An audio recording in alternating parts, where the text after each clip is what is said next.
सरताज आलम खबर 7 से हम लोग उत्तराखंड के हल्द्वानी में, और हल्द्वानी में इस वक्त हम लोग कालाडूंगी रोड पर हैं। बुद्ध पार्क से शुरू हुई रैली उत्थान मंच गोलची देवता के मंदिर में जाएगी।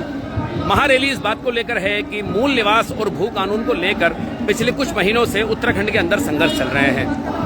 वो संघर्ष देहरादून की तर्ज पर आज हल्द्वानी आ पहुंचा है। जिस तरह से देहरादून में बहुत ही जबरदस्त रैली हुई थी, 200 संगठनों का समर्थन लिए मूल निवास भू कानून समन्वय संघर्ष समिति के बैनर तले, जिसमें मोहित डिमरी वगैरह इसके अध्यक्ष हैं, हल्द्वानी के शैलेंद्र दानू, वंदे मातरम संस्था के हों, यूकेडी के लोग हों, स्वराज सेवा दल के लोग हों, ये सभी लोग आज इसमें शामिल हैं।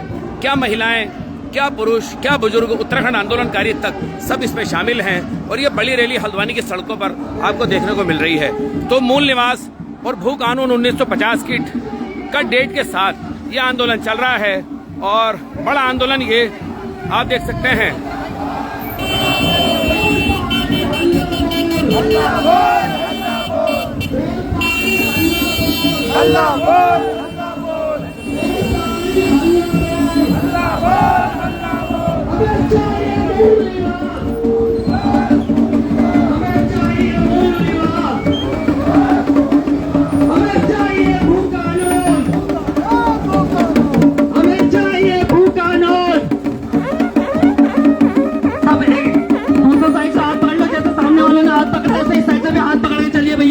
हाथ पकड़ के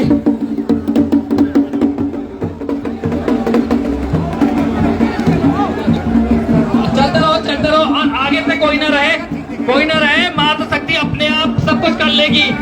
बस साइड रहो, बैनर नहीं छपना चाहिए कोई। सभी मैं नाम से बताऊंगा कौन आगे आ रहा है। पहले बता रहा हूँ, नाम से बताऊंगा कौन आगे आ रहा है। प्रांजल भैया पीछे हो जाओ, सौरभ भैया थोड़ा साइड को हो जाइए। उस साइड सही है, इस साइड वाले थोड़ा साइड हो जाइए। बैनर सबको दिखना चाहिए, ऐसे लेके आते रहिए। बस हो गया, ये बहुत बढ़िया। और जो फोटोग्राफर भाई मीडिया है, फोटो खींच लीजिए। ऐसे में साइड हो जाइए, कोई आगे ना रहे उसके, सब साइड हो जाएंगे। आप देख सकते हैं हल्द्वानी में सैकड़ों और हजारों की तादाद में लोग आज सड़कों पर निकले हैं इसलिए कि स्थायी निवास प्रमाण पत्र की जगह मूल निवास प्रमाण पत्र बने और भू कानून बने। 1950 इसकी डेट हो, जो कट ऑफ डेट है वो 1950 हो, यानी कि 1950 में रहने वाले को यहाँ पर मूल निवासी माना जाए और उसी के हिसाब से प्रमाण पत्र जारी हो। तो ये आप बड़ी तादाद में आज यहाँ पर लोग निकले हैं, और ये सीधी तस्वीरें मैं आपको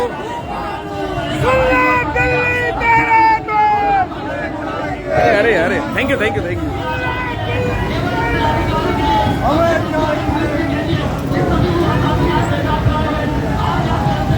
मूल निवास की करो तैयारी, जाग गई है जनता सारी। ना दिल्ली ना देहरादून, हमें चाहिए भू कानून। क्यों? भू कानून मूल अधिकार हमारा, भू कानून मूल अधिकार हमारा। तो ये आप देख सकते हैं। तो चलिए और आप देखें, पुलिस प्रशासन बड़ी तादाद में है। कई एसआई से लेकर कई inspector, SP city Harbans Singh से लेकर सभी लोग यहाँ पर मौजूद। बोल पहाड़ी हल्ला बोल, मूल निवास पर आंखें खोल।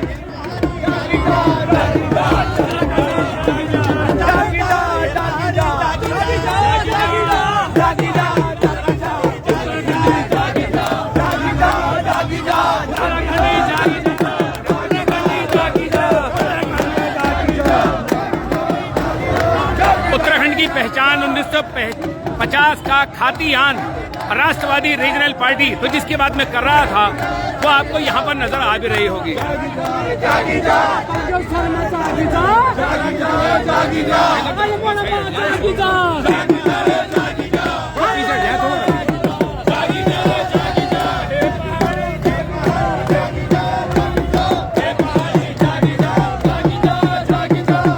तो ये आप देखिए, चुप न रहेंगे, कुछ न सहेंगे, मूल निवास लेकर रहेंगे। क्या नाम है आपका?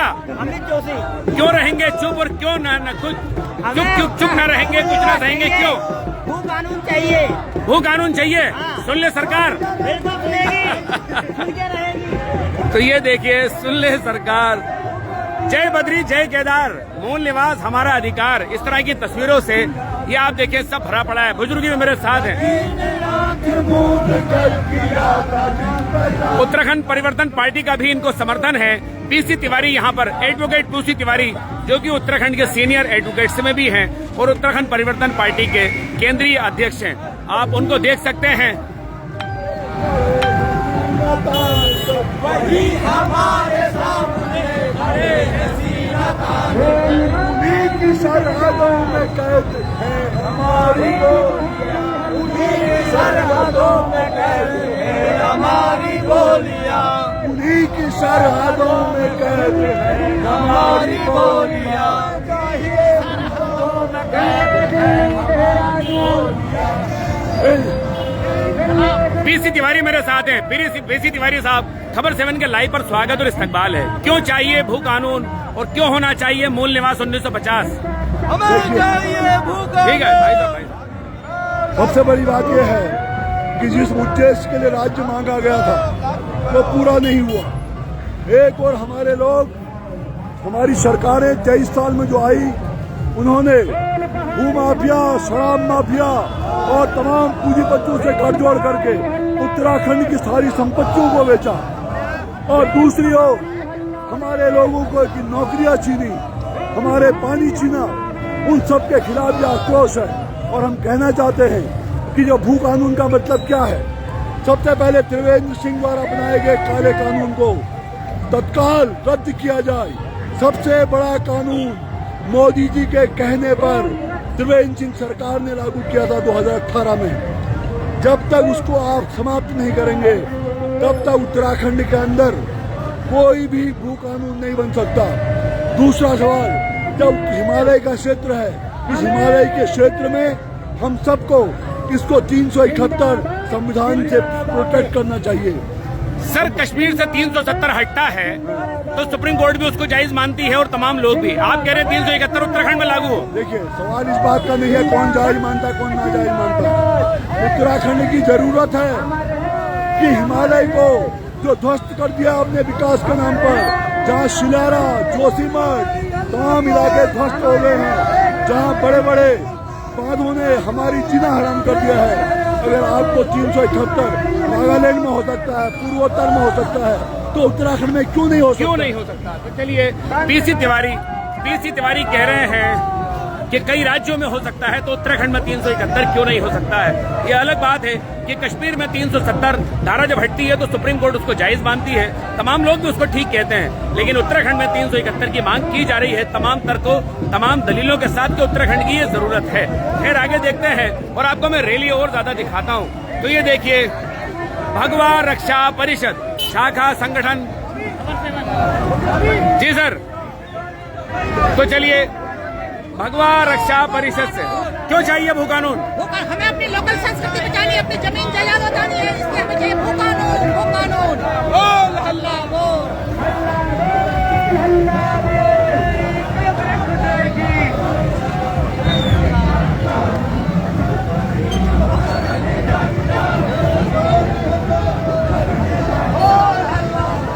निरंतर हो रहे पलायन की रोकथाम, विभिन्न प्रकार के नशे और व्यसनों के प्रति जागरूकता और रोकथाम, लव जिहाद, जमीन जिहाद, रोजगार जिहाद का विरोध, मूल निवास अधिकार हेतु संघर्ष। जिहाद इस्लाम का एक मुकद्दस लफ्ज है, लेकिन वहां पर रोजगार जिहाद, लव जिहाद इस तरह के लफ्ज लिखे हैं। इससे भी समझा जा सकता है कि इस कानून की डिमांड क्यों बढ़ रही है। आप इसको समझ सकते हैं। बेशक उत्तराखंड को एक सशक्त कानून की जरूरत है। त्रिवेंद्र सरकार ने पूंजीपतियों के लिए रास्ता खोला, अब वो बीजेपी के हैं और अब यहाँ पर ये आंदोलन चल रहा है। लेकिन उत्तराखंड सबसे मिलकर बना है, हिंदुओं से भी, मुसलमानों से भी, सिखों से भी और ईसाई से भी। सबने कुर्बानियां दी हैं, किसी की कुर्बानी को भुलाया नहीं जा सकता। लेकिन रोजगार पर पहला हक, ये बात ठीक है, रोजगार पर पहला हक उत्तराखंड के नागरिकों का है, लेकिन यहाँ से जो लोग पलायन करके दूसरे राज्यों में जा रहे हैं वो भी रोजगार पा रहे हैं, ये भी हमें नहीं भूलना चाहिए। तो चलिए, तस्वीरें आपको दिखाते हैं, ये हम आपको दिखाते रहेंगे। आज उसका परिणाम देखने को मिल रहा है। जो परिणाम उत्तराखंड में लगातार उत्तराखंड मांगे भू कानून, पहाड़ी आरक्षण, बोल पहाड़ी हल्ला बोल।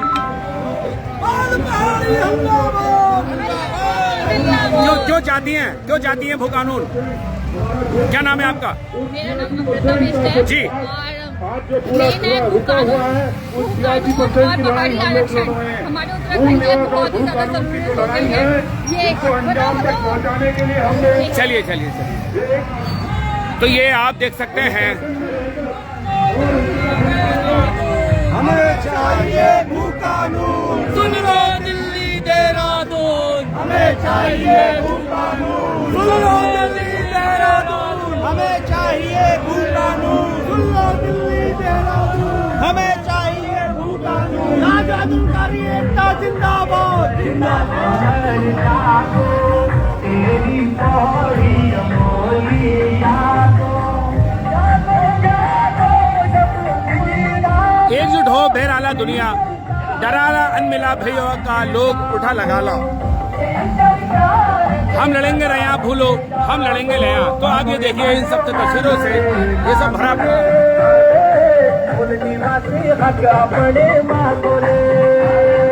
जागो रे जागो उत्तराखंडियों जागो रे, बोल निवासी हक अपने मांगो रे।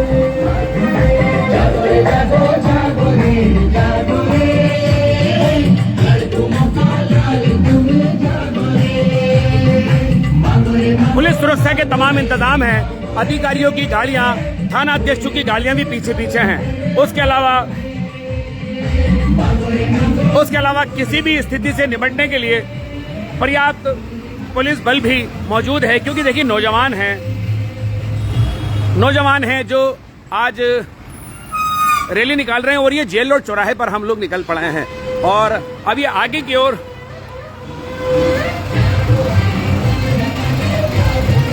आंदोलनकारियों का कहना है कि बाहर के लोग आकर स्थायी निवास बनवा लेते हैं। बड़े सवाल यह है कि स्थायी निवास कोई एक आम नागरिक कैसे बनवा सकता है? अगर वो बाहर का है और वो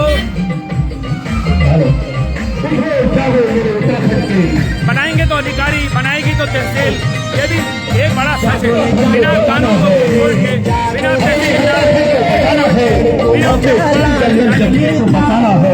बन नहीं सकता। आगे आना पड़ेगा, पूरी निवासों की सरकार लागू करवाना होगा।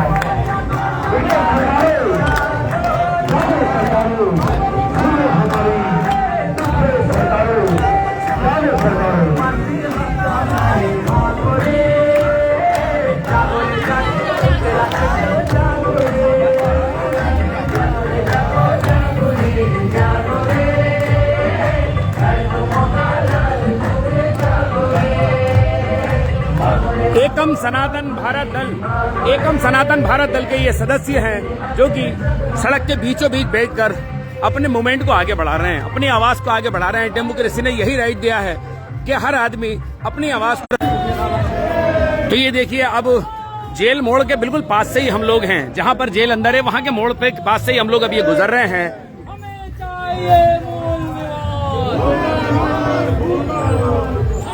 महारैली काफी बड़ी है और इन तस्वीरों के साथ हम आपके साथ लाइव बने हुए हैं।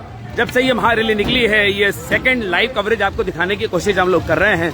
बड़ी तादाद में पुलिस प्रशासन भी है। अभी पूरे उत्तराखंड में देखा होगा आपने, यूपीएससी और एसएससी में जो भ्रष्टाचार हुआ है, जिस तरीके से हमारे दरोगा भर्ती घोटाला हुआ है, हमारे जो है पटवारी भर्ती घोटाला हुआ है, हमारे जो लोग लाखों रुपए देके यहाँ पर नौकरी प्राप्त की है, 15-15 लाख रुपए की बात आई है जो जांच में आई है। और ये पूरा जो सिस्टम है, मोहित डिमरी संयोजक हैं इस समन्वय समिति के, जिसके बैनर तले ये पूरा आंदोलन चल रहा है।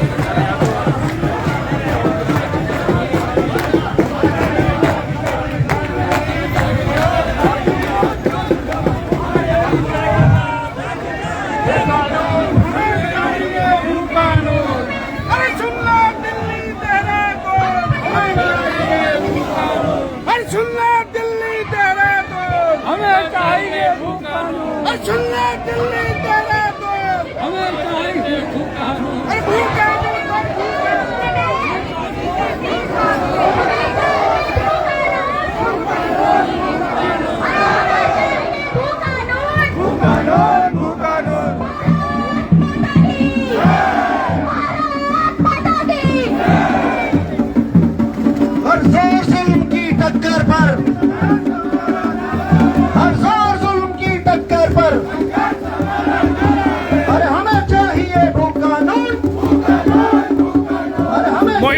जो कि समन्वय समिति के अध्यक्ष हैं, और मैं कोशिश करूंगा एक बार और उनसे बात करने की। मोहित टिमरी साहब, आपसे एक सवाल करना है। कश्मीर से 370 हटाई गई, सुप्रीम कोर्ट ने उसको जायज माना, लेकिन आप लोग 371 की मांग कर रहे हैं जी।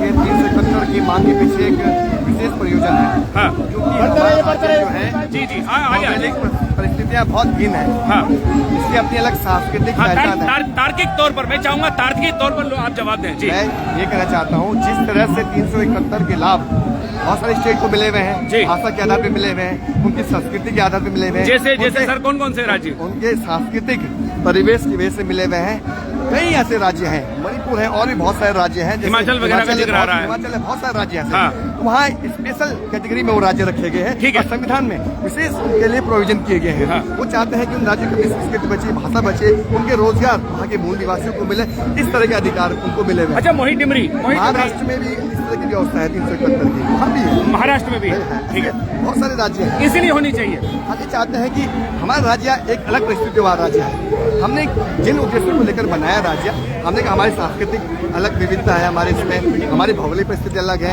हम पहाड़ों में रहने वाले नहीं, मैं तो ये कह रहा हूँ मोहित टिमरी, उत्तराखंड के लोग तो पलायन भी तेजी से कर रहे हैं, वो भी तो अन्य राज्यों में सब कुछ चाहते हैं, फिर बाहर के व्यक्ति को क्यों अधिकार ना हो? सवाल है मेरा ये। मैं ये कहना चाहता हूँ, उत्तराखंड के जो लोग बाहर हैं वो वहाँ पे स्थायी निवास प्रमाण पत्र का लाभ नहीं ले रहे हैं। पहली बात, हाँ। वो वहाँ पे उनका निवास प्रमाण पत्र बना हुआ है, वो उनके बिजली के बिल के आधार पे बन जाता है, आधार कार्ड के आधार बन जाता है। बिजली, पानी या लेकिन रजिस्ट्री, लेकिन वो वहाँ पे नौकरियों में उनका कब्जा नहीं हो सकता। वो वहाँ पे जो नौकरियाँ निकलती है सरकारी, ये बड़ा सवाल है। यहाँ हम चाहते हैं कि जो हमारे मूल निवासी हैं, मूल निवास उनका हमारे उत्तराखंड में होगा, जो बाहर हाँ, के हैं, बिल्कुल। जो बाहर के यहाँ आ गए हैं, अपने मूल राज्य में मूल निवासी हैं, वहाँ उनको लाभ मिला और यहाँ भी आके लाभ ले रहे हैं, इसका विरोध हम कर रहे हैं। ये डबल स्टैंडर्ड है। हम मतलब आप संविधान में जब एक मूल निवास की व्यवस्था है, तो आप उत्तराखंड में रहकर दोनों मूल निवास की व्यवस्था कैसे ले सकते हैं? कैसे ले सकते हैं? बिल्कुल, सवाल तो वाजिब है, बिल्कुल सवाल वाजिब है, संविधान में है। अच्छा, दूसरा ये रास्ता तो सरकारों ने खोला कि पूंजीपति यहाँ पर जमीन लेते हैं, बिल्कुल। निवेश के नाम पर यहाँ बुलाते हैं और फिर वो यहाँ जमीन लेते हैं। ये तो रास्ता सरकारों ने खोला है। बिल्कुल, सरकार की ही इसमें नीतियों में खोट रहा है। खासकर त्रिवेंद्र सरकार का इल्जाम आ रहा है। सरकार ने तो 2018 में ऐसा कानून बनाया, ऐसा काला कानून बनाया कि उत्तराखंड में कोई भी आ जाए, अब जितनी चाहे वो जमीन यहाँ खरीद सकता है और यहाँ पर अपनी तरह की किस्म की वहाँ पर चीजें कर सकता है। तो हम ये चाहते हैं, पहले वो काला कानून विधानसभा में सरकार ध्वनि मत से उस कानून को खत्म करे, जो पूर्व की व्यवस्था है। हम चाहते हैं 250 वर्ग मीटर की फिलहाल व्यवस्था रखे सरकार। ऐसा ना हो कि आप बेतहाशा यहाँ की जमीनें बेचे बाहरी लोगों को।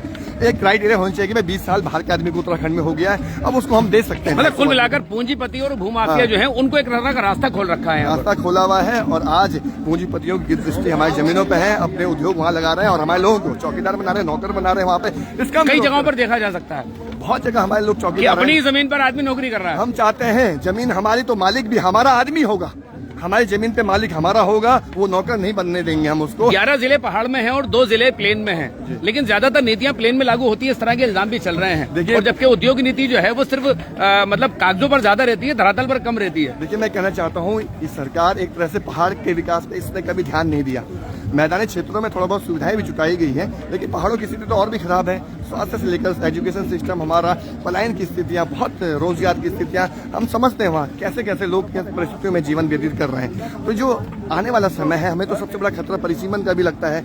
6 विधानसभा सीटें पहले पहाड़ की आपने कम कर दी, क्यों आपने राज्य बनाया? आने वाला समय फिर परिसीमन होगा, 10-15 सीटें और कम होगी, फिर तो जो पहाड़ की सीटें हैं वो मैदान में समा जाएंगे। मैदान में जो बाहर के लोग आगे हैं वो विधायक बनेंगे, तो क्यों इस राज्य को बनाया? पिछले दिनों भी इस बात का सवाल कर रहे थे कि 70 विधानसभाओं में आधे से ज्यादा विधायकों के घर प्लेन के इलाकों में है, हल्द्वानी में है, देहरादून में है, रुद्रपुर में है और उधम सिंह नगर में, आप अगर देखें तो हरिद्वार में है।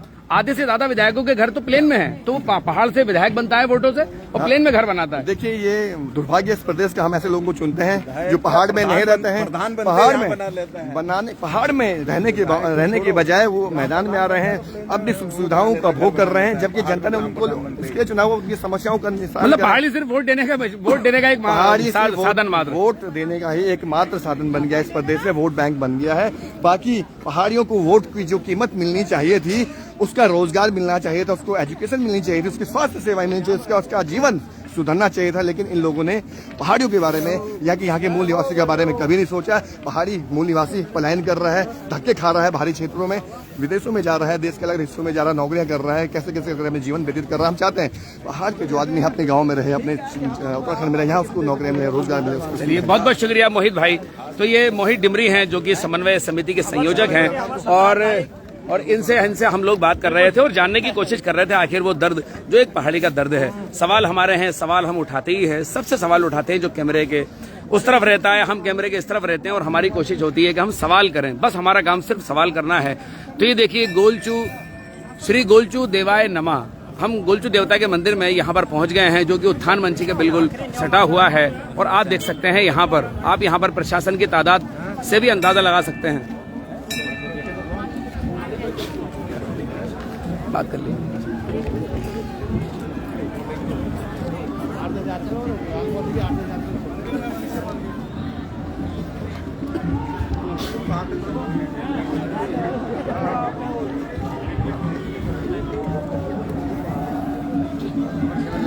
तो ये आप देख सकते हैं, अब ये पूरा जो मूवमेंट है वो गोलचू देवता के मंदिर में यहाँ पर आया है, क्योंकि बुद्ध पार्क से शुरू हुई ये लड़ाई आज यहाँ तक पहुंची है। और ये उत्तराखंड में ये दूसरी बड़ी महारैली है देहरादून के बाद। देहरादून में भी बहुत शानदार और जबरदस्त रैली का मुजाहिरा हुआ था और आज हल्द्वानी में भी उसी तरह मुजाहिरा किया जा रहा है। तकरीबन 200 संगठन बताए जा रहे हैं कि इनको समर्थन है, बाकी बड़ी तादाद तो है ही। तो साथियों, ये लाइव पार्ट 2 हम लोग दिखा रहे थे। हम कोशिश करेंगे आपको फिर कुछ देर में लाइव आएं और एक बार और तस्वीरें दिखाएं। तो साथियों, आपको हमारी ये लाइव कवरेज कैसी लगी बताना ना भूलें और इसमें लाइक, शेयर और कमेंट जरूर करें। साथियों, मैं चलता हूं, मैं आपका दोस्त, आपका भाई, मैं सरताज आलम, खबर 7 हल्द्वानी।